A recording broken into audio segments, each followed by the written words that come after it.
Hello guys! Kumusta kayo mga ka-technique? Magpapasikat na naman ako sa inyo. Meron akong ipapakita sa inyo na bagong menu. Napakadali lang lutuin. Ito ang Bistec a Caballo.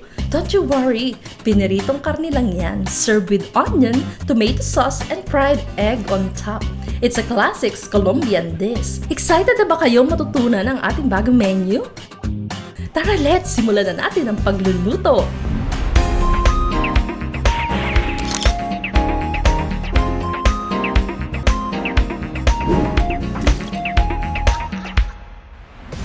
Ang mga kailangan natin na ingredients ay beef, oil, sugar, salt, pepper, tomato paste, cilantro, garlic, onion, and eggs.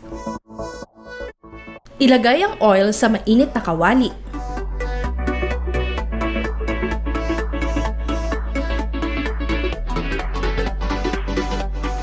Pag mainit na ang ating oil, let's put our beef, which is seasoned with salt and pepper.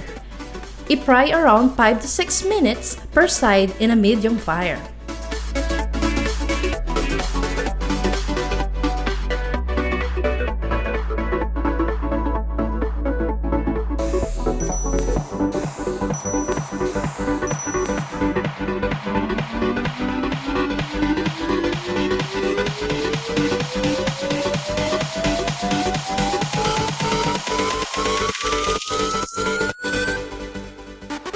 By the way mga ka-technique, you can pound your beef for much tender result.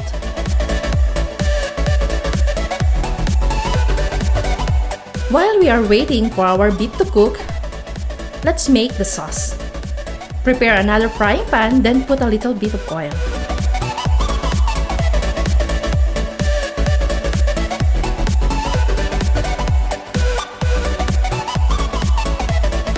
Put the garlic and onion, mix till it caramelizes.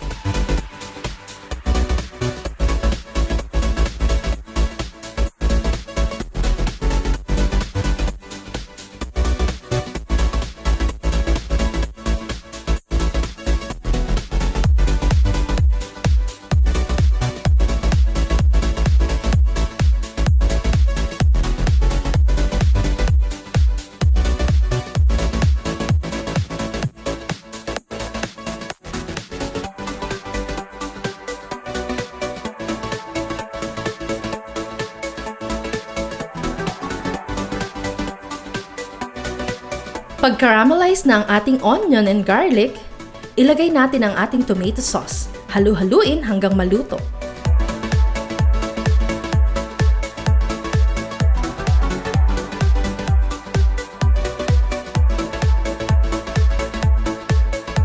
Lagyan natin ng konting cilantro para mabango and for health benefits din. Para sa mga health conscious dyan, alam niyo ba na ang cilantro is good both for our heart and bone health and also can help control blood sugar. Mantakin mo yun, hindi lang pala siya pampabango, kundi may health benefits pa.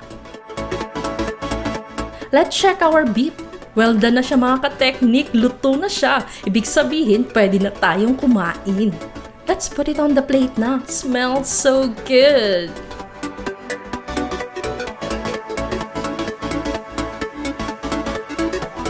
And on top, let's put our sauce.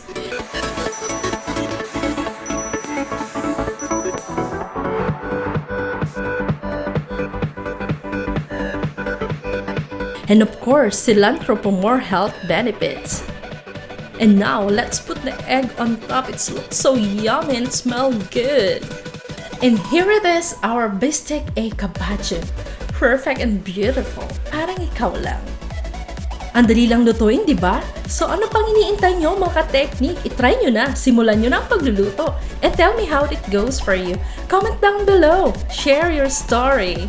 Until next time, don't forget to like, share our videos, mag-subscribe at i-on ang notification bell para kayo ay ma-update sa ating next menu. Bye for now! See you soon!